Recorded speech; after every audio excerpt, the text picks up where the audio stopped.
آج کل T V channels پہ جو بھی دیکھو وہی بحث جاری رہتی ہے۔ الگ الگ فرقوں کے نمائندے بیٹھ کے ایک دوسرے پہ الزامات لگاتے ہیں، اور سچ تو یہ ہے کہ ان سب کو دیکھ کر میرے دل میں ایک عجیب سی گھٹن محسوس ہوتی ہے۔ میں اپنے گھر کے پرانے صوفے پر نیم دراز ہو کر ریموٹ سے چینل بدل رہا تھا، لیکن ہر طرف یہی موضوع گرم تھا۔ میرے ذہن میں اپنے بزرگوں کی کہی ہوئی باتیں بار بار گونج رہی تھیں، جن میں وہ ہمیں خاص احتیاط اور پرہیز کا درس دیا کرتے تھے۔ مجھے یاد ہے جب میں چھوٹا تھا تو میری ماں ہمیشہ کہا کرتی تھی، بیٹا، ہر کسی کے ہاتھ کا کھایا نہیں کرتے، اور خاص طور پہ ان لوگوں کے بارے میں تو وہ بہت ہی سخت تھیں جن کے عقائد ہم سے الگ تھے۔ میں نے صوفے پہ کروٹ بدلی اور سوچنے لگا، کیا واقعی یہ سب سچ ہے؟ کیا اتنی نفرتیں صرف عقیدے کی بنیاد پہ ہونی چاہیے؟ لیکن پھر کوئی اندر کی آواز مجھے ٹوک دیتی اور میرا ضمیر پھر سے انہی شکوک و شبہات کی گہرائیوں میں ڈوب جاتا۔ دفتر میں سارا دن کام کا بوجھ رہتا، لیکن آج کل مجھے اپنے گھر کی فکر زیادہ رہتی تھی۔ اب پھر چھٹی کا سارا دن چینل بدلنے میں گزر گیا۔ اگلے دن دفتر سے واپسی کا راستہ جب میں طے کر رہا تھا تو محلے کے موڑ پر مجھے میرے دوست ملے، جو وہیں چائے کے کھوکے پہ بیٹھے گپ شپ کر رہے تھے۔ میں بھی ان کے پاس جا کے رک گیا اور ہم نے کافی دیر ادھر ادھر کی باتیں کی، لیکن پھر بات کا رخ ہماری گلی کی طرف مڑ گیا، اور میرے دوست نے بتایا کہ ہمارے سامنے والے خالی گھر میں اب کوئی نیا خاندان آ کر رہائش پذیر ہو چکا ہے۔ میں نے حیرانی سے پوچھا، کون لوگ ہیں؟ تو اس نے کندھے اچکاتے ہوئے کہا، معلوم نہیں، بس کل ہی سامان لاتے دیکھا تھا۔ اتنا سن کے میں نے تو اسے زیادہ اہمیت نہیں دی اور اپنے گھر کی طرف چل پڑا۔ میرے قدم جیسے جیسے گھر کے قریب پہنچ رہے تھے، میرے دل کی دھڑکنیں تیز ہو رہی تھیں۔ مجھے نہیں معلوم تھا کہ آنے والے دن میرے لیے کیا نیا موڑ لے کے آنے والے ہیں۔ میں اپنے گیٹ کے سامنے پہنچا تو میں نے دیکھا کہ سامنے والے گھر کا دروازہ کھلا تھا اور وہاں کچھ مزدور سامان اندر منتقل کر رہے تھے۔ میں نے نظریں بچا کے اپنے گھر کا گیٹ کھولا اور اندر داخل ہو گیا۔ گھر میں داخل ہوتے ہی مجھے سکون کا سانس ملا۔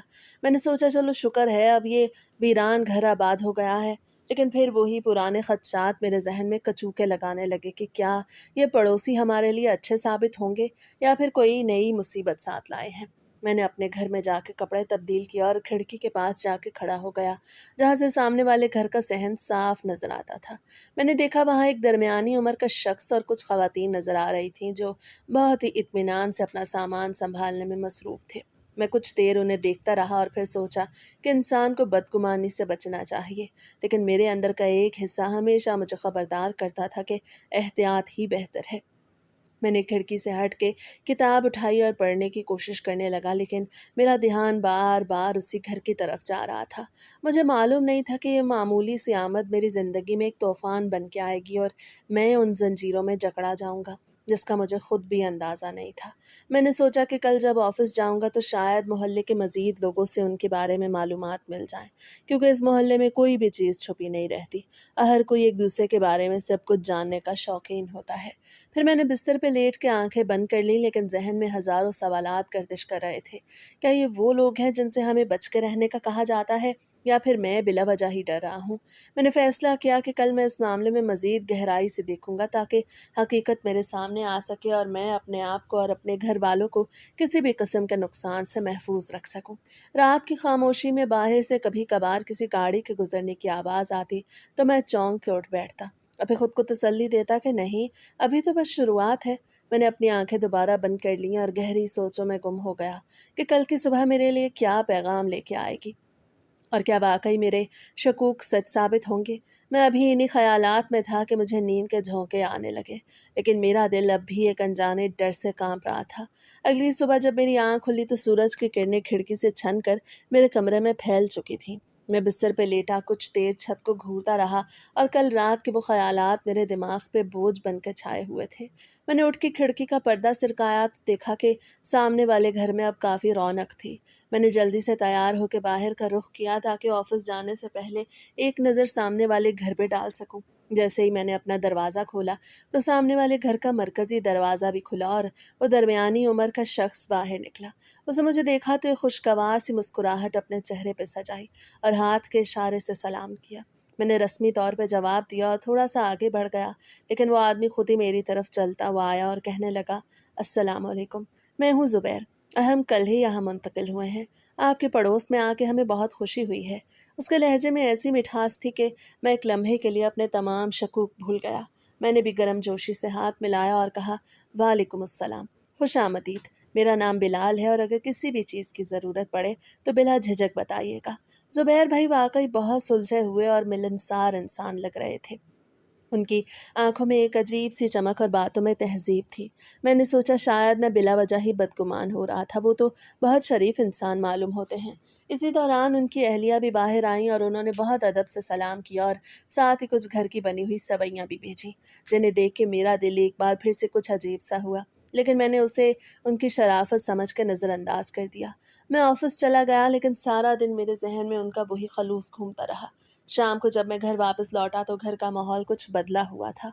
मेरी बीवी जो अमूमन घर के कामों में मसरूफ़ रहती थी, आज बहुत खुश दिखाई दे रही थी। उसने मुझे देखते ही कहा, बिलाल, आपको पता है हमारी नई पड़ोसन कितनी अच्छी खातून है। वो खुद चल के मेरे पास आईं और उन्होंने बहुत प्यार से बातें की। उन्होंने मुझे चाय पे मधु किया है और हमने काफ़ी देर एक दूसरे से बातचीत की। ये सुन के मेरे माथे पे बल पड़ गए, लेकिन मैंने इसे अपनी बीवी के सामने ज़ाहिर नहीं होने दिया। मैंने सिर्फ सर हिला दिया, मगर अंदर ही अंदर एक अनजानी सी खटक पैदा हो रही थी। मेरी बीवी मुसलसल उनकी तारीफ़ें करती रही और कहती रही, वो तो बहुत ही नेक और सोमो सलात की पाबंद मालूम होती हैं। उनका अंदाज़े गुफ्तगू इतना नरम है कि दिल जीत लेता है। मैं खामोशी से सुनता रहा, लेकिन मेरे दिल में एक सवाल बार बार उभरा था। क्या ये सब एक दिखावा है? क्या कोई इतनी जल्दी किसी के इतना करीब हो सकता है? अगले कुछ दिन बहुत तेज़ी से गुजरे और मेरे घर वालों का उनके घर आना जाना बढ़ गया। मैंने देखा कि उनके बच्चे भी हमारे घर में आके खेल रहे थे और मेरी बीवी उनके साथ बहुत खुशगवार ताल्लुकात इस्तवार कर चुकी थी। वो आए दिन एक दूसरे के घर खाने भेजते और मेरी मेज़ पे अक्सर उनकी तरफ से भेजा गया खाना मौजूद होता। मैं अक्सर सोचता, क्या मुझे अपनी बीवी को रोकना चाहिए? लेकिन फिर ख्याल आता, शायद लोग अच्छे भी हो सकते हैं। हर किसी को एक ही नज़र से देखना ज़्यादती होगी। फिर एक दिन जब मैं मोहल्ले के कॉर्नर वाली दुकान से सौदा सल्फ़ लेके वापस आ रहा था तो मोहल्ले के एक पुराने बुज़ुर्ग चचा दीन मोहम्मद ने मेरा हाथ पकड़ लिया और थोड़ी दूर ले जाकर सरगोशी के अंदाज में बोले, बेटा, मैंने देखा है तुम उन नए लोगों के साथ काफ़ी मेल जोल रख रहे हो। क्या तुम्हें पता है ये लोग कौन हैं और कहाँ से आए हैं? मैंने हैरानी से उनकी तरफ देखा तो वो दबी हुई आवाज़ में बोले, ये उसी ख़ास फ़िरके के लोग हैं जिनके बारे में तुमने खुद कई बार हमसे बहस की थी। उनके अकायद हमसे बिल्कुल अलग हैं और तुम तो जानते हो कि ये लोग अपने मामलों में कितने सख्त होते हैं। खबरदार रहना इनसे, वरना पछताओगे। उनकी बात सुन के मेरे पैरों तले से ज़मीन निकल गई, जैसे किसी ने मेरे दिल पर ठंडा पानी डाल दिया हो। वो सारी खुश इखलाक़ी, वो सारा खलूस जो मैंने पिछले चंद दिनों में देखा था, वो एक पल में मुझे ड्रामा लगने लगा। मैंने चाचा को कुछ जवाब तो नहीं दिया, लेकिन वहाँ से तेज़ कदमों के साथ घर की तरफ चल पड़ा। रास्ते में मेरी सोचें एक वहशी घोड़े की तरह भाग रही थीं। क्या वाक़ई वो लोग वही थे जिनसे मैं इतनी नफ़रत करता था? क्या मेरी बीवी उनके जाल में फँस चुकी थी? अब मुझे वो हर बात मशकूक लगने लगी जो पिछले कुछ दिनों में हुई थी।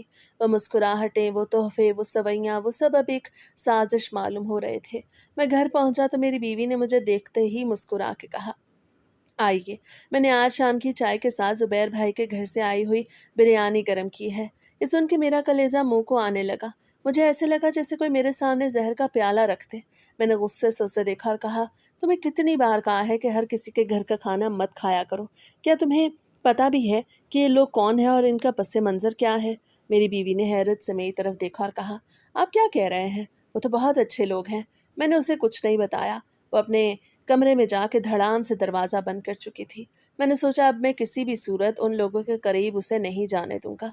मेरे दिल में नफ़रत और बदगुमानी के वो बीज अब तनावर दरख्त बनने के लिए तैयार थे। मुझे लगा मेरी खामोशी ही अब मेरे घर वालों के लिए सबसे बड़ा ख़तरा बन सकती है। मैंने अपनी खिड़की के पास जाके फिर से उनके घर की तरफ देखा। अब वहाँ के हर मंज़र में मुझे कोई न कोई साज़िश नज़र आती थी। मैंने तहैया कर लिया कि अब मैं चुप नहीं रहूँगा और जल्द ही उनकी असल हकीकत को सामने ले आऊँगा, ताकि मेरा ख़ानदान उस अनजाने फ़ितने से बच सके। अगली सुबह जब मेरी आँख खुली तो कमरे में हल्की सी धूप बिखरी हुई थी। मैं काफ़ी देर तक बिस्तर पे लेटा छत के पंखे को घूरता रहा, जिसकी तेज़ रफ्तारी की आवाज़ मेरे कानों में गूंज रही थी। मेरा दिमाग अब भी गुज़श्ता रोज़ चचा दीन मोहम्मद की बातों पे अटका हुआ था। उन्होंने जो कुछ बताया था वो कोई मामूली बात नहीं थी, बल्कि मेरे पूरे घर के तक़द्दुस और हमारे अक़ीदे से जुड़ी एक बहुत बड़ी वार्निंग थी। मैंने बिस्तर से उठ के खिड़की का पर्दा ज़रा सा हटाया और बाहर गली की तरफ देखा। मौसम बहुत खुशगवार था, लेकिन मेरे अंदर की फ़िज़ा बिल्कुल बोझल थी। सामने वाला घर अब बिल्कुल खामोश दिखाई दे रहा था, लेकिन मुझे मालूम था कि इस खामोशी के पीछे क्या छुपा है। मेरा दिल कर रहा था कि इस घर के तमाम राज़ों को एक ही पल में उखाड़ फेंकूं। लेकिन मुझे सब्र से काम लेना था। मैंने किचन में जाके खुद ही चाय बनाई और कप हाथ में लिए बालकनी में आ खड़ा हुआ। मेरी नज़रें सामने वाले घर के मरकज़ी दरवाजे पे जमी थी कि तभी वहाँ से ज़ुबैर बाहर निकला। उसे जैसे ही मुझे देखा तो अपने पुराने अंदाज में हाथ हिला के सलाम करने की कोशिश की, लेकिन इस बार मैंने अपनी नज़रें चुरा लीं और मैंने जानबूझ के उसके सलाम का जवाब नहीं दिया। वो एक लम्हे के लिए वहीं खड़ा रह गया, जैसे उसे मेरी इस बदतमीज़ी पर शदीद हैरत हुई है। लेकिन फिर उसने कुछ नहीं कहा और अपने रास्ते पर चल पड़ा। मेरा दिल ज़ोर से धड़का।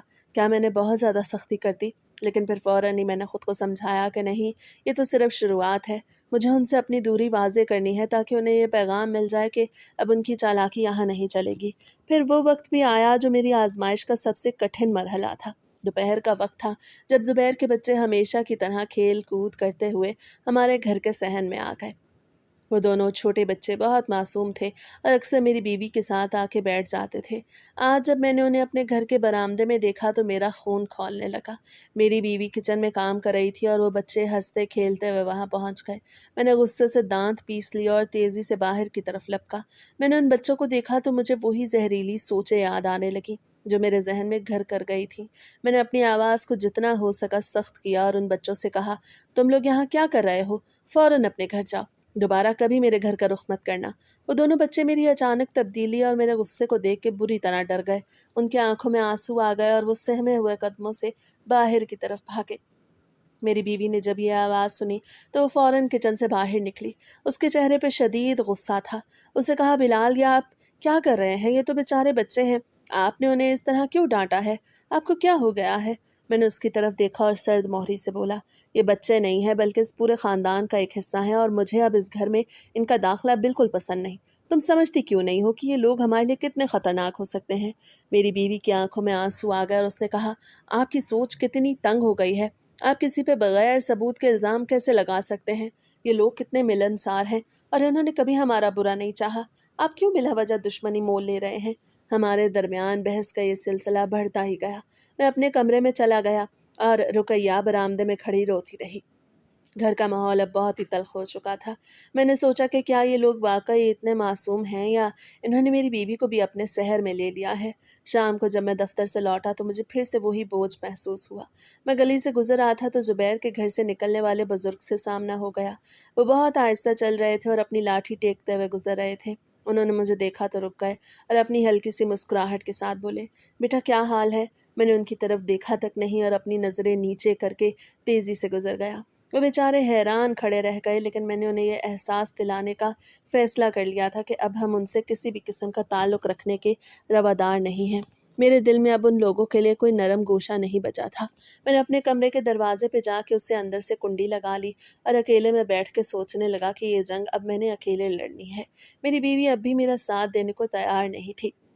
और ये चीज़ मुझे अंदर ही अंदर खाए जा रही थी कि कैसे मैं उसे हकीकत के आईने में देख सकूं। मुझे महसूस होने लगा कि मैं एक ऐसी दीवार तामीर कर रहा हूँ जिसके उस पार वो लोग हैं और इस तरह मैं अपने ख़ानदान के साथ। लेकिन क्या ये दीवार वाकई इतनी मजबूत है कि वो उसके अंदर ना आ सके? मुझे शक होने लगा कि उनका कोई ना कोई जासूस ज़रूर हमारी हर हरकत पे नज़र रखे हुए है। मैंने खिड़की को भी बंद कर दिया और कमरे में नीम तारीकी फैला दी ताकि कोई बाहर से मुझे देख न सके। मैं अब खुद को अपने ही घर में कैदी महसूस करने लगा था, लेकिन ये कैद मुझे किसी बड़े मकसद के लिए मंजूर थी। मैंने फैसला किया कि अब मैं हर लम्हे चौकस रहूंगा और देखूंगा कि ये लोग कब अपनी असलियत पे उतरते हैं। तब तक मैं अपनी ज़िंदगी की ये दीवारें मज़ीद बुलंद कर लूँगा ताकि इनका साया भी मेरे घर तक ना पहुँच सके। घर के अंदर का माहौल अब एक ऐसी गूंगी और दम घुटने वाली फ़िज़ा में तब्दील हो चुका था जिसमें हर सांस लेना बोझ महसूस होता था। मेरी बीवी के चेहरे पे छाई हुई उदासी मुझे कचूके लगाती थी, लेकिन मेरा ज़मीर मुझे बार-बार याद दिलाता था कि मैं जो कुछ भी कर रहा हूँ वो अपने अक़ीदे और अपने घर की हिफाज़त के लिए कर रहा हूँ। उन दिनों दफ़्तर में भी मेरा दिल नहीं लग रहा था। हर वक़्त वही सामने वाला घर, ज़ुबैर का वो पुरअसरार मुस्कुराता हुआ चेहरा मेरी आँखों के सामने घूमता रहता था। दोपहर के वक़्त जब मैं लंच ब्रेक पे बाहर निकला तो कोने पे मौजूद चाय की दुकान की तरफ रुख कर लिया, जहाँ हमारे मोहल्ले के भी बहुत से लोग मौजूद थे। वहाँ कुर्सी पे बैठते ही कानों में मुख्तलिफ आवाज़ें पड़ने लगीं। कुछ लोग उन नए पड़ोसियों की तारीफ़ों के पुल बांध रहे थे कि वो कितने शरीफ हैं और कितने वक्त के पाबंद हैं, लेकिन दुकान की दूसरी तरफ बैठे हुए कुछ लोग उनकी हर हरकत पे शक की निगाह डाल रहे थे। एक साहब अपनी चाय का घूंट लेते हुए बोले, इन लोगों का रहन सहन हमसे बहुत मुख्तलिफ है। ये लोग अक्सर रातों को देर तक जागते हैं और पता नहीं कैसी महफिलें सजाते हैं। ये सुन के मेरे कान खड़े हो गए और मैंने अपनी कुर्सी थोड़ी और करीब कर ली ताकि उनकी मज़ीद बातें सुन सकूं। वहाँ बहस का एक ऐसा तूफान उठा कि कुछ लोग ज़ुबैर के ख़ानदान के हक़ में बोलने लगे और कहने लगे, आप लोग बिला वजह किसी की प्राइवेसी में दखल दे रहे हैं। अपने घर में क्या करते हैं, इससे किसी को क्या गर्ज है। लेकिन दुकानदार ने, जो कि हमारे ही मोहल्ले का पुराना बासी था, तंजिया मुस्कुराहट के साथ कहा, भाई साहब, ये सादगी सिर्फ ऊपर की है। जब इनके अकीदे की बात आती है तो ये लोग किसी की परवाह नहीं करते। उसके जुमले ने मेरे शक को मज़ीद पुख्ता कर दिया। मैं खामोशी से अपनी चाय पीता रहा, लेकिन मेरे अंदर एक लावा पक रहा था। मैंने सोचा, ये लोग तो अनजान हैं जो इनके बारे में इतनी बहसें कर रहे हैं, लेकिन मैं जो उनका पड़ोसी हूँ और हर लम्हे उनके साए में जी रहा हूँ, मैं कैसे खामोश रह सकता हूँ। मैंने वहाँ से उठ के ऑफिस का रुख किया, लेकिन सारा दिन कंप्यूटर स्क्रीन पे काम करते हुए भी मेरी उंगलियां कीबोर्ड पे नहीं बल्कि उन्हीं ख़यालात में उलझी हुई थी। मुझे ऐसा लग रहा था जैसे कोई गैबी ताकत मुझे मजबूर कर रही है कि मैं उनकी जासूसी करूं और उनका असल चेहरा सबके सामने लाऊं। दफ्तर से वापसी का रास्ता मुझे आज बहुत तवील महसूस हो रहा था। दिल कर रहा था कि किसी तरह इस मोहल्ले से निकल जाऊं, लेकिन ये मुमकिन नहीं था। घर पहुंचते ही दरवाज़ा खोला तो घर में एक अजीब सी खामोशी थी। रुकैया किचन में थी और वहाँ से बर्तनों के टकराने की आवाज़ें आ रही थीं। मैंने अंदर जाके देखा तो वो किसी गहरी सोच में डूबी हुई थी। मैंने अपनी जेब से चाबियां मेज़ पे पटकीं, जिससे एक तेज़ आवाज़ पैदा हुई। वो चौंक गई और मेरी तरफ देखा, लेकिन इस बार उसकी आंखों में वो पहली वाली गर्मजोशी नहीं बल्कि एक शिकायत थी। मैंने बाहर निकल के सोफे पे बैठते हुए कहा कि आज चाय ज़रा जल्दी बना देना, लेकिन उसने सिर्फ खामोशी से सर हिलाया और वापस किचन की तरफ मुड़ गई। उसकी ये खामोशी मुझे बहुत खटक रही थी। मैंने खुद को समझाने की कोशिश की कि ये सब मेरे घर के बेहतर मुस्तकबिल के लिए है, लेकिन क्या मेरा ये मुस्तकबिल मेरी बीवी की खुशियों से ज़्यादा अहम है? ये सवाल मेरे जहन में एक पल के लिए उभरा और फिर ख़त्म हो गया। खाने की मेज़ पे जब हम बैठे तो खामोशी इस कदर गहरी थी कि दीवार पे लगी घड़ी की टिक टिक भी किसी हथौड़े की तरह सर में लग रही थी। मेरी बीवी ने आखिरकार हिम्मत करके बात शुरू की और कहा कि ज़ुबैर भाई की बीवी ने आज फिर पूछा था कि आप लोग हमारे घर क्यों नहीं आते, क्या हमसे कोई गलती हो गई है। मैंने लुक़मा मुंह में लेते हुए इंतहाई तल्ख़ लहजे में जवाब दिया, उन्हें साफ साफ कह दो कि हम अपने अक़ीदे और अपने तौर तरीक़ों पर समझौता नहीं कर सकते। मैंने ये भी कहा कि मैं नहीं चाहता कि हमारे घर का कोई भी फ़र्द उनके घर का पानी तक पिए, क्योंकि मुझे उनके खलूस पे यकीन नहीं है। ये सुनते ही मेरी बीवी की आंखों में आंसू आ गए। उसने कुर्सी पीछे धकेली और उठे हुए बोली, आप जिस रास्ते पे चल रहे हैं वो नफरतों का रास्ता है और इसके आखिर में सिवाय तन्हाई के कुछ नहीं मिलेगा। मैंने गुस्से से अपनी प्लेट आगे की तरफ धकेल दी और उठ के अपने कमरे में चला गया। पीछे से उसके रोने की आवाज़ें आ रही थी, लेकिन मैंने अपने दिल पे पत्थर रख लिया। मुझे ऐसा लग रहा था कि वो मेरे दुश्मन नहीं बल्कि एक नादान है, जिसे ये नज़र नहीं आ रहा कि मैं उसे किसी बड़े ख़तरे से बचाने की कोशिश कर रहा हूँ। कमरे में अकेले बैठ के मैंने सोचा, क्या वाक़ई मैं बहुत ज़्यादा सख्त हो रहा हूँ? लेकिन फिर वही चचा दीन मोहम्मद की बातें और टीवी पे चलने वाली बहसें मेरे दिमाग में गूंजने लगी। मैंने खिड़की की झड़ियाँ बंद कर दी ताकि बाहर की रोशनी भी मेरे कमरे तक ना पहुंच सके। मैंने अपनी डायरी निकाली और उसमें वो तमाम बातें लिखना शुरू कर दी जो मुझे उनके बारे में शक महसूस होता था। मेरी ये डायरी अब मेरे शक और मेरे खौफ का दूसरा नाम बन चुकी थी। रात के वक्त जब गली में सन्नाटा छा जाता तो मैं अपने कमरे की खिड़की से थोड़ी सी झरी खोल के सामने वाले घर की सरगर्मियों पर नजर रखता। मैं देखता, उनके घर की बत्तियां देर रात तक जलती रहती हैं और वहां से हल्की हल्की आवाज़ें आती हैं जो मुझे और भी चौकन्ना कर देती थी। मैं अपने आप से कहता कि ये सब एक मंसूबाबंदी है, ये सब एक साजिश है और मैं इस साजिश को कामयाब नहीं होने दूंगा। रुकैया के साथ मेरे झगड़े अब रोज़ का मामूल बन चुके थे। तो कभी कभार मुझे समझाने की कोशिश करती कि मैं लोगों के साथ बदगुमानी करना छोड़ दूं, लेकिन मेरा एक ही जवाब होता, ये बदगुमानी नहीं बल्कि एहतियात है। वो मुझसे बहस करना भी छोड़ चुकी थी और अब घर में एक ऐसी सर्द जंग का आगाज़ हो चुका था जिसमें लफ्ज़ों से ज़्यादा खामोशियाँ बोल रही थीं। मैंने फ़ैसला कर लिया था कि मैं अब किसी भी सूरत में उनके घर का कोई भी तोहफ़ा या कोई भी चीज़ अपने घर में दाखिल नहीं होने दूंगा, चाहे इसके लिए मुझे पूरे मोहल्ले के सामने ही क्यों ना खड़ा होना पड़े। मेरे दिल में अब सिर्फ एक ही ज़िद थी कि मैं उन लोगों से मुकम्मल तौर पर कट के रहूँगा और किसी भी कीमत पर उन्हें अपने घर के करीब नहीं आने दूंगा। ये जंग अब सिर्फ उनके खिलाफ नहीं थी बल्कि उन ख़यालात के ख़िलाफ़ भी थी जो मेरी अपनी ही सोच में एक अजीब सी कश्मकश पैदा कर रहे थे। मैं अपनी ही बनाई हुई नफ़रतों की दीवार में क़ैद होकर रह गया था और मुझे ऐसा महसूस होता था कि अगर मैंने उस दीवार को ज़रा सा भी गिराया तो शायद मैं खुद भी ख़त्म हो जाऊँगा। मेरी रातें अब बेचैनी में गुजरने लगीं और मेरी हर सुबह एक नए खौफ के साथ तुलू होती थी, जिसमें मुझे सामने वाला घर एक बहुत बड़ा ख़तरा दिखाई देता था। शाम का वक्त था और आसमान पे सुर्खी मायल बादल बादलों ने डेरे डाल रखे थे। मैं दफ्तर से थका हारा घर लौटा तो मेरा जहन अजीब ही उलझनों का शिकार था। जैसे ही मैंने मेन गेट खोला तो मोहल्ले के एक दो लड़कों को सामने वाले घर के बाहर खड़े बातें करते देखा। मुझे उन्हें देख के ही शदीद गुस्सा आया कि ये लोग आखिर इस घर की तरफ क्यों खिंचे चले आते हैं। मैंने उन्हें नज़रअंदाज करते हुए अपने घर के अंदर कदम रखा। घर में दाखिल होते ही एक अजीब सी खुशबू मेरे नथनों से टकराई। ये बिरयानी की वो भीनी भीनी और तेज़ खुशबू थी जो आम तौर पर न्याज या किसी खास मौके पे पकने वाले खानों में होती है। मेरा कदम दहलीज पे ही रुक गया और मेरा दिल जोर से धड़का। मैंने जूते उतारे और गुस्से से पैर पटकता हुआ किचन की तरफ बढ़ा, जहां मेरी बीवी मसरूफ थी। किचन की मेज पे एक स्टील की प्लेट रखी थी जिस पे एक बड़ा सा ढक्कन दिया हुआ था। मैंने एक झटके से वो ढक्कन हटाया तो अंदर गर्मा गर्म और खुशबूदार बिरयानी थी, जिसे देख के मेरा खून खौल उठा। मेरी बीवी ने मेरी तरफ देखा तो उसके चेहरे पे एक हल्की सी मुस्कुराहट थी। वो शायद ये समझ रही थी आज शायद मेरी तलखी में कुछ कमी आएगी और मैं इसे शौक से खा लूंगा, लेकिन वो नहीं जानती थी कि उस एक प्लेट ने मेरे अंदर के तमाम शकूक व शुबहात को एक बार फिर जिंदा कर दिया है। और मेरा गुस्सा अब किसी आतिश फिशा की तरह फटने को तैयार था। मैंने मेज पे रखी उस प्लेट को एक हाथ से पकड़ा और बगैर कुछ कहे उसे किचन के कोने में रखे हुए प्लास्टिक के शॉपर में उंडेल दिया। बिरयानी के चावल और बोटियां शॉपर के अंदर गिरते हुए एक अजीब सी आवाज़ पैदा कर रहे थे। मेरी बीवी ये मंजर देख के साखित रह गई। उसके हाथ से चम्मच गिर गया, उसकी आंखों में आंसू तैरने लगे। वो बुरी तरह कांप रही थी और उसकी जुबान से एक लफ्ज़ भी नहीं निकल रहा था। मैंने शॉपर को मजबूती से गिरा लगाई और तैश के आलम में उसे उठा के घर के सहन में मौजूद परिंदों के लिए बने हुए दाना डालने वाले डिब्बे के पास ले गया और उसे वहां जोर से पटक दिया, जैसे मैं किसी नापाक चीज को घर से बाहर फेंक रहा हूँ।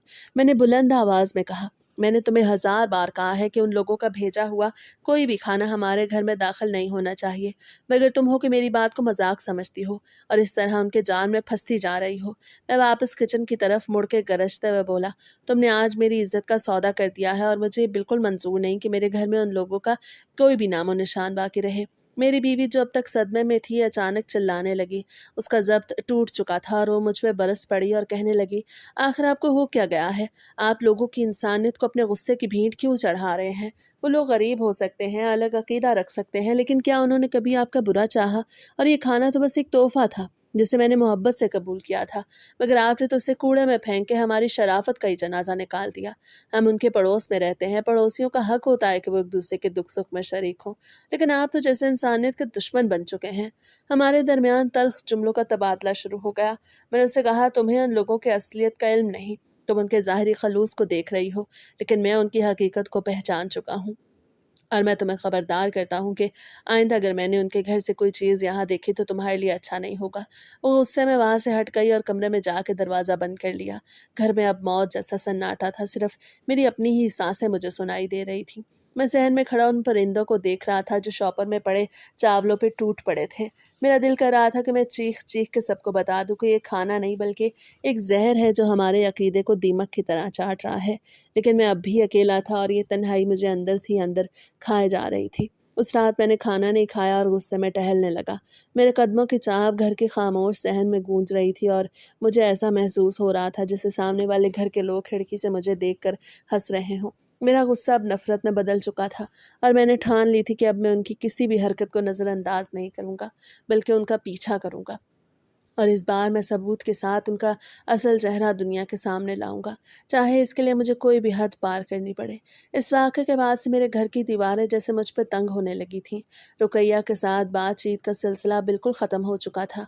वह मुझसे नज़रें चुराने लगी थी और घर में एक ऐसी वीरानी बसेरा कर चुकी थी जिसका फ़ायदा उठाते हुए मैं अब ज़्यादातर वक्त कमरे में गुजारने लगा। मेरी आंखों में अब एक ही ख्वाब था कि मैं उन लोगों की साजिश को बेनकाब करके ही दम लूँगा। एक दोपहर जब मैं दफ्तर से जल्दी घर लौटा तो गली के मोड़ पर ही मुझे मोहल्ले के एक और जानने वाले मिल गए। उन्होंने इधर उधर की बात करने के बाद ज़रा नीची आवाज़ में कहा, मालूम है बिलाल भाई आज सामने वाले घर में न्यास बन रही है। उनके यहाँ कोई बड़ी महफिल का एहतमाम है और सुना है कि ये लोग बड़े पैमाने पर न्यास बांटेंगे। ये सुनते ही मेरे अंदर का शक फिर से एक तूफान बन के उभर आया। मैंने उनसे कुछ नहीं कहा, बस एक सर्द मुस्कुराहट के साथ वहाँ से आगे बढ़ गया। मेरे दिमाग में ख्याल कूदा, یہ وہی وقت ہے جس کا میں منتظر تھا۔ اگر آج میں نے ان کا کوئی ثبوت حاصل کر لیا تو پھر انہیں اس محلے سے نکلنے کا کوئی راستہ نہیں ملے گا۔ میں اپنے گھر کے اندر داخل ہوا اور سیدھا اپنے کمرے میں جا کے دروازہ بند کر لیا۔ اب میری زندگی کا مقصد صرف ایک ہی رہ گیا تھا کہ آج میں ان کا اصل چہرہ دنیا کے سامنے لا کے رہوں گا۔ میں نے اپنے کمرے کے کونے میں رکھی ہوئی الماری کھولی اور اپنا دوسرا موبائل فون نکال کے اس کی سیٹنگ چیک کرنے لگا۔ میں نے اس کی بیٹری کو فل چارج کیا تاکہ دوران ریکارڈنگ موبائل بند نہ ہو جائے۔ میں نے سوچا آج کسی بھی قیمت پہ کوئی غلطی نہیں ہونی چاہیے۔ میں نے اپنے کمرے کی کھڑکی کو احتیاط سے تھوڑا سا سرکایا تاکہ وہاں سے سامنے والے گھر کا صحن صاف دکھائی دے۔ میں نے وہاں بیٹھ کے پریکٹس کی کہ کس طرح میں موبائل کو کھڑکی کی جھریوں میں چھپا کے ویڈیو بنا سکتا ہوں تاکہ کسی کو شک نہ ہو۔ میرا دل زور سے دھڑک رہا تھا اور میرے ہاتھوں میں ایک عجیب سی لرزش تھی۔ یہ تجسس اور ہیجان کا ایک ایسا عجیب مرکب تھا جس نے مجھے پوری طرح اپنی گرفت میں لے لیا تھا۔ رات کا اندھیرا جیسے گہرا ہوتا جا رہا تھا، میرے اعصاب پر تناؤ بڑھتا جا رہا تھا۔ سامنے والے گھر میں اب ہلچل شروع ہو چکی تھی۔ وہاں سے دیگیں چڑھنے کی آوازیں اور لوگوں کے آنے جانے کی آوازیں مجھے صاف سنائی دے رہی تھیں۔ کبھی کبھار وہاں سے قہقہوں کی آوازیں آتی تو مجھے ایسا لگتا جیسے وہ میری ہی کمزوری کا مذاق اڑا رہے ہوں۔ میں نے اندھیرے کمرے میں بیٹھ کے خود سے عہد کیا کہ آج چاہے جو بھی ہو جائے میں ان کے اس بھیانک کھیل کا خاتمہ کر کے رہوں گا۔ میری بیوی نے دروازے پہ دستک دی اور دبے الفاظ میں کہا کہ باہر کھانا لگا ہے، آ کے کھا لیں، لیکن میں نے ایک بار پھر اسے سختی سے منع کر دیا اور کہا مجھے بھوک نہیں اور تم بھی خبردار۔ جو ان کی طرف متوجہ ہوئی وہ خاموشی سے چلی گئی، لیکن اس کے جانے کے بعد میرے دل میں ایک کسک سی اٹھی کہ میں نے اسے کتنا دور کر دیا ہے۔ لیکن پھر میں نے خود کو سمجھایا کہ یہ قربانی وقتی ہے اور میرا یہ عمل دراصل ہم سب کی بقا کے لیے ہے۔ میں نے اپنی کھڑکی کی جانب ایک چھوٹا سا سوراخ بنایا تاکہ موبائل کا کیمرہ وہاں سے آسانی سے فوکس کر سکے۔ میں اپنے کمرے کی بتیاں بجھا کے اندھیرے میں بیٹھ گیا اور سامنے والے گھر کی طرف نظریں جما لی۔ رات کے 12 بج چکے تھے اور محلے میں سناٹا تھا، لیکن سامنے والے گھر میں اب بھی سرگرمی جاری تھی۔ مجھے محسوس ہو رہا تھا جیسے کوئی بہت بڑی منصوبہ بندی ہو رہی ہے۔ میں نے اپنا موبائل ہاتھوں میں تھام لیا اور اس کے کیمرے کو اوپن کر کے زوم سیٹ کر لیا۔ میری آنکھیں پلکیں جھپکائے بغیر سامنے والے گھر کے ہر کونے کو چھان رہی تھیں۔ مجھے معلوم تھا کہ اب وہ وقت قریب ہے جب ان کا مکروہ چہرہ بے نقاب ہو جائے گا۔ میں نے سانسیں روکے انتظار کرنا شروع کیا اور میرے ذہن میں وہی باتیں گھومنے لگیں جو لوگوں نے مجھے ان کے بارے میں بتائی تھیں کہ یہ لوگ اس طرح اپنے عقیدے کی بنیاد پہ دوسروں کو گند کھلاتے ہیں۔ میں اب مکمل طور پہ تیار تھا اور میرا پورا وجود اسے ایک ثبوت کے انتظار میں تڑپ رہا تھا جو مجھے ان کی حقیقت سے آگاہ کر سکے۔ رات کا آخری پہر تھا اور خاموشی اس قدر گہری تھی کہ دور کہیں کسی کتے کے بھونکنے کی آواز بھی کسی دھماکے کی طرح محسوس ہو رہی تھی۔ میں اپنے کمرے کے تاریک کونے میں زمین پہ بیٹھا تھا اور میری نظریں سامنے والے گھر کے صحن پہ جمی تھی جہاں ایک مدھم سی روشنی پھیل رہی تھی۔ اچانک سامنے والے کمرے کا دروازہ کھلا اور زبیر اپنے کچھ ساتھیوں کے ساتھ باہر نکلا۔ ان کے ہاتھوں میں بڑے بڑے برتن تھے اور ان کے چہروں پر ایک عجیب سا سنجیدہ تاثر تھا۔ میرے دل کی دھڑکنیں اس قدر تیز ہوئیں کہ مجھے محسوس ہوا جیسے وہ میرے سینے سے باہر نکل آئیں گی۔ میں نے فوراً اپنے موبائل کا کیمرہ آن کیا اور کھڑکی کی جھری سے اپنے سامنے والے صحن پہ فوکس کیا۔ میرے ہاتھ اس قدر کانپ رہے تھے کہ فوکس کو سیٹ کرنا ایک مشکل کام بن گیا، لیکن میں نے اپنی تمام تر ہمت جمع کی اور سانسیں روک کے اس منظر کو اپنے کیمرے کی آنکھ میں قید کرنا شروع کر دیا۔ سامنے صحن کے بیچوں بیچ وہ نیاز کی دیگیں رکھی تھی جنہیں دیکھ کے میرا دل کر رہا تھا کہ ابھی جا کے سب کو گرا دوں، لیکن مجھے سچ ثابت کرنا تھا اور اس کے لیے مجھے صبر کا دامن تھامنا لازمی تھا۔ منظر دھیرے دھیرے صاف ہوتا گیا۔ زبیر کے ساتھیوں نے دیگوں کے ڈھکن ہٹائے تو بھاپ کے بادل صحن میں پھیل گئے۔ وہ لوگ بڑی عقیدت سے دیگوں کے گرد کھڑے ہو گئے۔ اب جو میں نے دیکھا وہ میری سوچ اور میرے تصورات سے بھی زیادہ بھیانک تھا۔ زبیر نے اپنے ایک ساتھی کو اشارہ کیا جس نے ایک برتن اس کے سامنے رکھا۔ پھر سب نے باری باری برتن میں اپنے پیر دھوئے اور پھر وہ پانی ان دیگوں میں ڈال دیا۔ میں نے اپنی آنکھیں ملیں کہ شاید مجھے غلط فہمی ہو رہی ہے، لیکن نہیں، وہ لوگ انتہائی ڈٹائی اور عجیب سی کیفیت میں وہ پانی دیگوں میں ڈال رہے تھے۔ وہ سب کچھ اس طرح کر رہے تھے جیسے کوئی مقدس رسم ادا کی جا رہی ہو۔ میرا موبائل ریکارڈنگ کر رہا تھا اور میں صدمے سے پتھر ہو چکا تھا۔ مجھے ایسا لگا جیسے میرے پیروں تلے سے زمین نکل گئی ہو۔ یہ وہی تھا جس کا میں نے سنا تھا، بلکہ میں تو صرف لعاب کا سنا تھا، مگر یہ تو اس سے بھی آگے کی بات تھی۔ اور سب سے گندی بات کہ وہ ننگے پیر چل کے یہاں تک آئے اور پھر پیر دھوئے۔ میرے جسم میں ایک سنسنی سی دوڑ گئی اور مجھے اپنی سانسیں رکتی ہوئی محسوس ہوئیں۔ मैंने मोबाइल को मजबूती से थामे रखा ताकि वीडियो में कोई लम्हा ज़ाया ना हो जाए। वो लोग अपने अपने अंदाज में कुछ बड़बड़ा रहे थे और उनकी आवाज़ें मध्यम और डरावनी महसूस हो रही थी। उस मंजर को देख के मुझे शिद्दत से कराहियत महसूस हुई और मेरा दिल चाहा कि मैं उल्टी कर दूं। वो लोग कुछ देर तक वहां खड़े कुछ पढ़ते रहे और फिर आहिस्ता आहिस्ता अपने कमरों की तरफ लौट गए। सहन में अब फिर सन्नाटा था और वो देखें वहां वैसे ही पड़ी थी जैसे कोई जहर का प्याला जिसमें इंसानियत का कत्ल किया गया हो। मैंने फौरन वीडियो रिकॉर्डिंग बंद किया और उसे बार बार चलाया। क्या मैं वाकई वही देख चुका हूँ जो मैं देखना चाहता था, या ये मेरे दिमाग का कोई वहम है? मगर मोबाइल की स्क्रीन पे वो वीडियो बिल्कुल वाजे थी। वो हरकतें और वो न्याज में मिलाया जाने वाला पानी सब कुछ सबूत के तौर पर मेरे हाथ में था।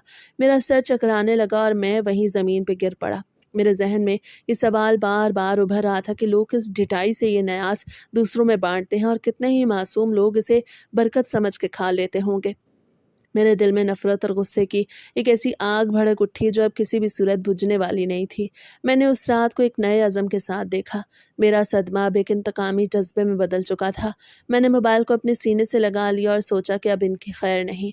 मैंने जो देखा है वो किसी के ईमान को तबाह करने के लिए काफ़ी था और अब मेरी जिम्मेदारी बनती थी कि मैं इस हकीकत को सबके सामने लाऊं, चाहे इसके लिए मुझे पूरे मोहल्ले से ही क्यों न लड़ना पड़े। वो रात मेरे लिए क़यामत से कम नहीं थी। मेरी आंखों के सामने बार बार वही मंजर घूम रहा था। मैंने वीडियो में जो देखा था। मेरे अंदर का गुस्सा एक लावा बन चुका था। मैंने मोबाइल उठाया और उस वीडियो को बार बार देखा ताकि अपने फैसले पे मजीद पक्का हो सकूं। मुझे मालूम था कि इस वक्त कोई भी मेरी बात का यकीन नहीं करेगा जब तक मेरे पास ठोस सबूत ना हो। मैंने बिना किसी लम्हे की ताख़ीर किए पुलिस के इमरजेंसी नंबर को मिलाया। मेरा हाथ कांप रहा था, लेकिन मेरी आवाज़ में एक अजीब सा अज़म था। मैंने फ़ोन पे पुलिस वाले को बताया कि मैं कौन हूँ और मुझे क्या सबूत मिला है और वो लोग किस तरह इंसानियत के साथ खिलवाड़ कर रहे हैं। पुलिस वाले ने पहले तो कुछ हिचकिचाहट दिखाई, लेकिन जब मैंने उन्हें बताया कि मेरे पास वीडियो सबूत मौजूद है तो वो कार्रवाई के लिए तैयार हो गए। कुछ ही देर बाद गली के बाहर पुलिस की गाड़ी के सायरन की आवाज़ गूंजने लगी। मैंने जल्दी से अपने घर का दरवाज़ा खोला और बाहर निकल आया। तब तक मोहल्ले के कुछ लोग भी उस शोर से बेदार होकर घरों से बाहर निकल आए थे। जुबैर का घर अभी तक पुरसकून था, जैसे वहाँ कुछ हुआ ही ना हो। पुलिस की गाड़ी उनके गेट के सामने आके रुकी तो जुबैर और उसका ख़ानदान बाहर निकल आया। उनके चेहरों पर शदीद हैरत और परेशानी के आसार थे। पुलिस वाले गाड़ी से उतरे और जुबैर के घर की तरफ बढ़े। जुबैर ने उलझे हुए लहजे में पूछा, ये क्या मामला है? तो मैं भीड़ को चीरता हुआ आगे बढ़ा और मेरा चेहरा गुस्से से सुर्ख था। मैंने अपनी बात बुलंद आवाज़ में कही, ये लोग जो न्याज बांट रहे हैं वो पाक नहीं। मेरे पास इसका मुकम्मल वीडियो सबूत है कि ये लोग न्याज में क्या क्या मिला रहे हैं। मोहल्ले के लोग जो वहाँ जमा थे वो सब मेरी तरफ ऐसे देख रहे थे जैसे मैं पागल हो गया हूँ, मगर मैं अपनी बात पे कायम था। पुलिस वाले जुबैर को साथ लेके घर के अंदर दाखिल हुए। मैं भी उनके पीछे पीछे सहन तक पहुंच गया, जहां वो देगें अब भी रखी गई थी। पुलिस के अफसर ने देगों के ढक्कन हटाने का हुक्म दिया तो वहां मौजूद तमाम लोग बशमूल पुलिस वाले एक लम्हे के लिए रुक गए। वो देगों के अंदर की सूरत हाल देख के दंग रह गए। मैंने मौका पाते ही अपना मोबाइल पुलिस अफसर को थमा दिया और कहा, ये देखिए सर, यही वो सबूत है जिसकी मैं बात कर रहा था। अफसर ने वीडियो देखी तो उसकी पेशानी पे बल पड़ गए और उससे फ़ौरन अपने साथियों को हुक्म दिया कि इन देगों को कब्जे में लिया जाए। इलाके में एक हलचल सी मच गई। लोग एक दूसरे को सरगोशियां करके बताने लगे कि क्या हो रहा है। जुबैर का खानदान सहम के कोने में खड़ा था और उनकी जुबान से कोई जवाब नहीं निकल रहा था। पुलिस वालों ने उनसे तफ्तीश शुरू की तो वो खामोश रहे और उनकी खामोशी जैसे मेरे शक की तस्दीक कर रही थी। उस लम्हे मुझे एक अजीब सा इत्मीनान महसूस हुआ कि मेरी अनथक कोशिशें रंग लाईं और वो फितना जो मेरे मोहल्ले में सर उठा रहा था उसे वक्त पे रोक दिया गया। मोहल्ले के लोग जो पहले मेरे शकूक को गलत समझते थे अब वही लोग ताज्जुब से देगों की तरफ देख रहे थे। वो मंजर वाकई खौफनाक था और हर कोई ये सोचने पे मजबूर था कि अगर ये न्याज किसी के घर पहुंच जाती तो क्या होता। पुलिस ने जुबैर को हिरासत में ले लिया और उन तमाम देगों को जब्त कर लिया। मैं वहां खड़ा इस सारा मंजर देख रहा था और मुझे महसूस हुआ जैसे मेरे सीने पे रखा हुआ एक बहुत बड़ा पत्थर हट गया हो, लेकिन साथ ही साथ मेरे दिल में एक अधूरेपन का एहसास भी था। क्या ये सब इतना आसान था या इसके पीछे कोई और बड़ी साजिश छुपी थी? एक्शन तो बस आगाज था और मैं जानता था कि अभी इसके कानूनी नताइज और समाजी असरात बाकी हैं, لیکن اس وقت میرا سب سے بڑا مقصد پورا ہو چکا تھا اور میں نے اپنے خاندان اور اپنے محلے کو ایک بڑے خطرے سے بچا لیا۔ پولیس کی گاڑیوں کے سائرن آہستہ آہستہ دور ہوتے گئے اور گلی میں ایک بار پھر سناٹا چھا گیا۔ لیکن یہ پہلے والی خاموشی نہیں تھی، اب اس میں ایک عجیب سا کھچاؤ اور سوچ بچار شامل تھی۔ دوپہر کے گھر کے سامنے اب پولیس کی جیپ کے نشان تھے اور گلی میں جمع ہونے والے محلے داروں کے چہروں پہ غصہ، کراہیت اور حیرت کے ملے جلے جذبات تھے۔ پولیس کی تفتیش نے اگلے ہی دن سب کچھ صاف کر دیا۔ لیبارٹری رپورٹ اور پولیس کی چھان بین سے ثابت ہو چکا کہ ان دیگوں میں ملائی جانے والی چیزیں نہ صرف غیر اخلاقی تھیں بلکہ صحت کے لیے بھی انتہائی مضر تھیں۔ جب یہ بات پورے محلے میں پھیلی تو ہر طرف ایک کوہرام مچ گیا۔ وہ لوگ جو کل تک ان کی تعریفیں کرتے نہیں تھکتے تھے، آج وہی سب سے زیادہ تانے دے رہے تھے۔ میری بیوی جو اس تمام عرصے میں خاموش تھی اب میرے پاس آئی۔ اس کی آنکھوں میں ایک عجیب سا خالی پن تھا۔ اس نے آہ بھرتے ہوئے کہا کہ میں نے کبھی سوچا بھی نہیں تھا کہ انسان اتنا گر سکتا ہے۔ میں نے اس کے کندھے پہ ہاتھ رکھا اور صرف اتنا کہا، دنیا بہت ظالم ہے اور ہمیں اپنی حفاظت کے لیے ہمیشہ ہوشیار رہنا چاہیے۔ ان نیاز کی دیگوں کا پکڑا جانا پورے علاقے کے لیے ایک بڑا سبق بن گیا۔ محلے کی چائے کی دکان پہ اب گفتگو کا رخ بدل چکا تھا۔ لوگ اب ایک دوسرے سے پوچھتے، کیا ہمیں کسی پہ اندھا اعتبار کرنا چاہیے یا نہیں؟